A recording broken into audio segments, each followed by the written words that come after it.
કનૈયાલાલ કી જય, દ્વારકાધીશ કી જય. હરિ ઓમ નમઃ પાર્વતે પતયે. હર હર મહાદેવ. હર કૃષ્ણાય વાસુદેવાય હરયે પરમાત્મનયે પ્रणतकलशनाशाय श्री गोविन्दाय नमो नमः. श्री गोविन्दाय नमो नमः.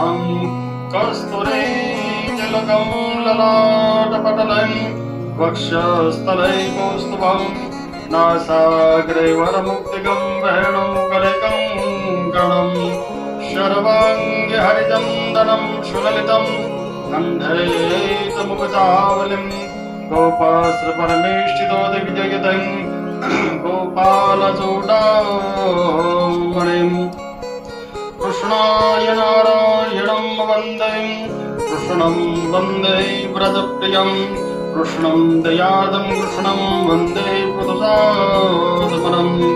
वंशे विभूषितकरार्णवनीतवारम् पीताम्बरदारुणं फलदारुदृश्यं पूर्णेन्द्रपूर्णसुन्दरमुखारविन्दं त्रिनेत्रं कृष्णं परं तत्त्वं न जानामि.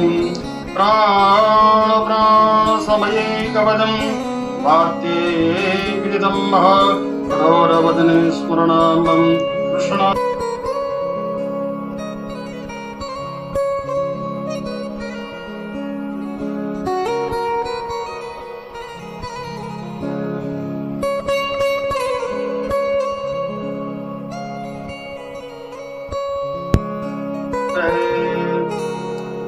हरे कृष्ण कृष्ण कृष्ण हरे हरे, हरे राम राम राम हरे हरे. नमस्ते रव्यास विशालबुद्धं पुल्लारविन्दं त्रिनेत्रं एनं त्वयाम भारतैलपूर्णं महाप्रदुर्याम ज्ञानं पिदात्मनं. प्रसीद द्वारकाधीश की जय.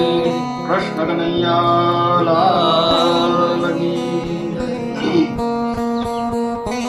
हरि ओम. हरिं श्री गणेशाय नमः. श्री सरस्वत्यै नमः.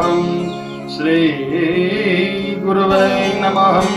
श्रीमातृपितृं चरणकमलभ्यो नमो नमः. अथाध्यायकलो न श्रीगरुड उवाचं धर्मदत्ते मुराररूपं वेदस्कन्दं शाखापुराणदण्डं कुसुमरोचनमुक्षार्थं मधुसूदनं पाद्यार्थितदेदयं नेमिक्षार्ण्यं क्षेत्रायं शनकायदं ऋषिं स्वर्गलोकान् सहस्रसमस्तानं प्रणतस्पदं. પ્રથમ અધ્યાયની અંદર ભગવાન વ્યાસ લખે છે કે નૈમિક શારણ ક્ષેત્રની અંદર સનકાદિક ઋષિઓ આશ્રય અને હજારો ઋષિઓનો સ્વર્ગ પ્રાપ્તિ માટે એક તપ કરી રહ્યા હતા. એવા સમયે પ્રભાતનો સમય છે. સૂત પુરાણીને વંદન કરી ઋષિએ ઉત્તમ એવો પ્રશ્ન કર્યો છે કે તમે સુખદ દેવ માર્ગ અમને કહ્યો છે, પરંતુ હવે અમને અતિત ભયંકર યમ માર્ગ વિશે જણાવો. આ માર્ગની અંદર જાણવાની અમને બહુ ઉત્કંઠા થઈ છે. શ્રી સુત ઉવાચં શૃણયામ્ભોમ રોક્ષામિ યમ માર્ગો સુદમાર્ગદમ સુખદમ પુણ્યશીલમ પાપિનામ દુઃખદાયકમ. સુત પુરાણજી કહે છે કે યમ માર્ગમાં પુણ્યશાલીઓ અને સુખ અને પાપીજન્ય છે તે દુઃખ ભોગવે છે. આ યમ માર્ગ વિશે શ્રી ઓલે ભગવાન ગરુડજીએ પણ આવો જ રીતે તમે મને જે પ્રશ્ન કર્યો એવી જ રીતે ગરુડજીએ પણ ભગવાન મહાવિષ્ણુને પ્રશ્ન કર્યો હતો. એકવાર શ્રી હરિ કહેવાય છે વૈકુંઠમાં સુખેથી બેઠા હતા ત્યારે ગરુડજીએ વંદન કરી અને વિનમ્ર ભાવે પ્રશ્ન પૂછ્યો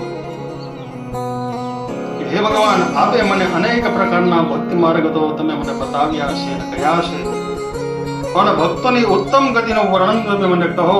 પરંતુ હવે મારે યમ માર્ગ વિશે તમારી પાસે જાણવું છે, કારણ કે આ માર્ગ એવું સાંભળ્યું છે કે તમારી ભક્તિ કરતા નથી, આ બધા જ છે તે યમલોકની અંદર જાય છે. સાંભળવાની મને ઈચ્છા થઈ છે.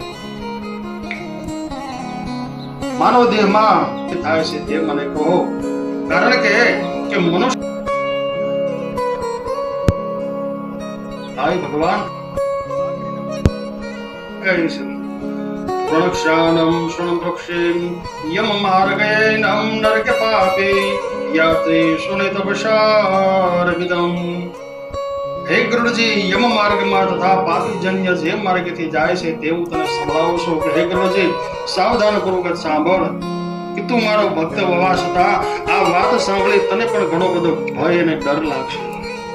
જેનો સ્વભાવ પાપ કર્મ કરવાનો છે, જે નિર્દય અને દુર્ગતિ પામે છે, સત્સંગ અને શાસ્ત્ર જે ઉલટા ચાલે છે, કે હું જ પોતે કાંઈક છું આવું જે માનવા વાળો છે, કે જે ધનના પદથી જે અભિમાની પદ છે, જે રાક્ષસ જેવો સ્વભાવ રાખે છે, જે પરસ્ત્રી, જે પારગના કે પોતાના બીજાના ધન ઉપર જે મન રાખે છે, તેઓ હર હંમેશ માટે વિશ્વથી શાસક રહી શકે. હે ગરુડજી, થાય છે. અને જે પાપી છે તેને દુઃખ ભોગવવા યમલોકની અંદર જાય છે. જે પાપી છે તે આ લોકમાં જે દુઃખ ભોગવ્યા પડે